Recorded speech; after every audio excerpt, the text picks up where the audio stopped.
Battlefield 5 is a first-person shooter published by EA and developed by Swedish development studio DICE. In an attempt to escape what was, until recently, the modern trend of all shooters taking place in interchangeable bombed-out cityscapes, DICE has set BFV during World War II.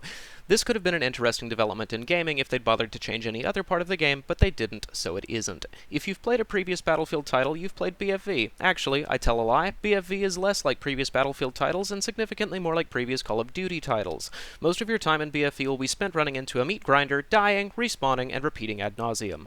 The weapons you'll be using within the meat grinder are, in large part, experimental weapons that rarely, if ever, saw actual deployment in combat. DICE has crutched with these weapons because adapting Battlefield's gunplay to a slower-paced, more tactical experience would have required putting in more time and money than was apparently worthwhile, and I don't blame them, because their target audience is not capable of the kind of tactical thinking required to use realistically designed World War II weaponry.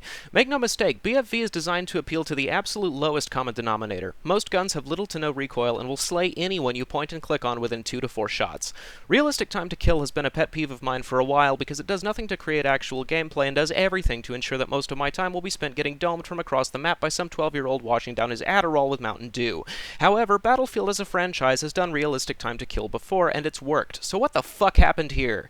Let's go back in time for a moment to a prettier, less poorly monetized era in which EA, by some miracle, struck gold by releasing Bad Company 2. Bad Company 2 featured, notably, smaller maps with less vehicles and less players. Somehow, though, Bad Company 2's combat loop was less frenetic and more tactical than BFV's, despite its smaller maps. Why was this? Well, Bad Company 2 put great emphasis on team play. Working in coordination with your squad was essential, and everyone had a role. Assault-class players dealt with infantry, medics dealt with providing health, revives, and covering fire, engineers dealt with vehicles, and recons dealt with providing respawn beacons and dealing damage from the shadows with C4 charges and airstrikes.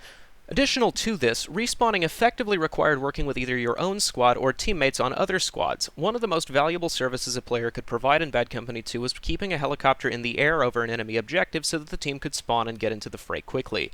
Battlefield 5 has foregone all of these measures. Everyone has a medkit, and the maps are littered with health restores, rendering the medic useless. Half of the assault's weapons have inexplicably been put on the medic kit, diluting the player roles even more. Engineers have been replaced with the questionably named support class, whose sole role is providing ammo, except you won't be needing ammo because you'll die too quickly and the maps have ammo fucking everywhere, and recons can now do sweet fuck all except pop 1 or 2 enemy heads at range, thereby providing no objective support and simply harassing the players who want to actually engage with the map objective.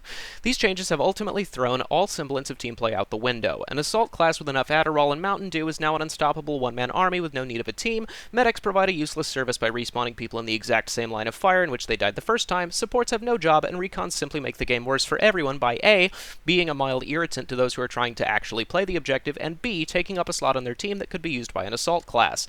As a result, BFV's gameplay has been watered down into a glorified Call of Duty match, periodically broken up by bombing runs from some jackass whoring the planes and contributing nothing. The maps exacerbate this problem, and it's obvious now, a year and a half into the game's development cycle, that this is an intentional choice, and not merely an artifact of a rushed release. Combat takes place in, to DICE's credit, a variety of visual locations with different color schemes and visual aesthetics, from the glorious Evropan wheat fields of Arras to the lush islands of the Pacific. Unfortunately, for all their visual differences, these maps ultimately shake down into one of 2 types. Type A, which is a series of tiny meat grinders into which you may run, die, etc., and Type B, which is a wide open field upon which approximately 8,000 tanks will be perched, waiting to throw shells at you the moment you spawn. Type A ensures that you will never, ever think about your team except when they get in the way of your bullets, and Type B ensures that you will never, ever think of your team except when one of the enemy tanks is lucky enough to get a multi-kill, wiping your entire squad in one fell, unavoidable swoop. Bad Company 2 avoided all of these problems even though their maps were maybe half as big as BFV's. How did it do this? Well, first, Bad Company 2 made an attempt to take actual advantage of DICE's much-touted frostbite destruction physics. Being able to destroy the buildings in which the meat grinding took place ensured that if things appeared to be going downhill, you and your teammates could simply detonate the surrounding areas to create new routes. Speaking of routes, Bad Company 2 had many of them, something BFV lacks. Bad Company 2's maps had numerous routes in and out of almost every location, allowing players to find the best angle of attack rather than simply running blindly into the same fucking doorway to die 8,000 fucking times to the same fucking sucking basement-dwelling neckbeard carrying a Japanese Type 2A sub-minigun. If I might provide some brief anecdotal evidence, in Bad Company 2 I mained Recon, because maining Recon and still contributing to your team was an option back in those glorious heady days. I carried the 1911 and the GOL bolt-action sniper rifle, and my general strategy was to run around on these back routes, dropping the other 1 or 2 people on them before either planting a C4 on a high-value target, like an inconvenient troop transport, or blasting helmets off enemies defending the objective at range before diving in and taking control of the situation with the pistol. I provide this anecdote as an example of how a player might want to think tactically and approach a situation with more critical thinking than that of a blind sheepdog. Battlefield 5, on the other hand, has no such routes. You'll either be running through the same alleyway as the rest of your team or running across the same vacant field as the rest of your team, ensuring that splitting off and approaching the situation with your brain engaged is entirely impossible. These issues with the core loop are damning enough to keep me entirely disengaged from the game as a whole, but even if I were willing to overlook these problems, the game is still positively riddled with poor development decisions and dysfunctional monetization. BFV, you see, was marketed as a live service game, which was EA's attempt to move into the market niche that Steam's early access program afforded to smaller developers incapable of putting out their entire game at once due to funding or other issues.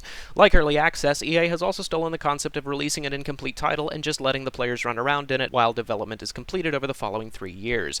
A key facet of early access, however, is that the game is usually cheaper, and EA has not chosen to take this particular piece of early access for themselves. BFV, a World War II shooter, was released for full fucking price with literally only 2 factions, those being the Brits and the Germans, and 8 maps, none of which had the aforementioned intelligent design present. Worse, EA has the fucking gall to pretend that this is somehow a consumer-friendly choice because they have the magnanimity to not charge $10 for 3 new maps once every couple of months. Is this model an improvement over a map access DLC that costs the same as the base game, like was featured in Battlefield 3 and 4? Absolutely, but the improvement is all for naught when the new maps are all, without exception, utter shit that add no additional gameplay due to falling within the aforementioned types A and B. Tangential to the game's live service business model is the addition of a paid currency designed for purchasing cosmetics. I am not against this form of microtransaction by nature. Some games have done exceptionally well for themselves by providing cosmetic microtransactions, the obvious examples being Team Fortress 2 and Warframe. Vital to those games' success vis-a-vis microtransactions, though, was the ability to earn decent-looking cosmetics through in-game means. Team Fortress 2 randomly dropped cosmetics and provided players a way to trade for them, and Warframe has a robust economy wherein players can trade items earned in gameplay for currency purchased by other players, allowing even free-to-play users to access the fun cosmetics. Battlefield 5 makes no such attempt to provide players with in-game routes to cosmetic success, however, and indeed, what few free-to-earn cosmetics exist in-game are all visually identical. BFV is overall a dramatic step backwards for the franchise, but it's not unexpected. Battlefield Hardline and BF1 were both steps in this direction, so it's no surprise that BFV continues the trend of appealing to the lowest common denominator. The warring cousins Call of Duty and Battlefield have successfully inbred to create a 3-armed aberration unto God that is simultaneously worse than their predecessors and worse than each other, ensuring that players are given the option of flinging themselves into one flavor of meat grinder or the other. Personally, I try to keep my meat grinder fantasies relegated to 3 a.m. when I can't sleep and am contemplating elaborate suicide.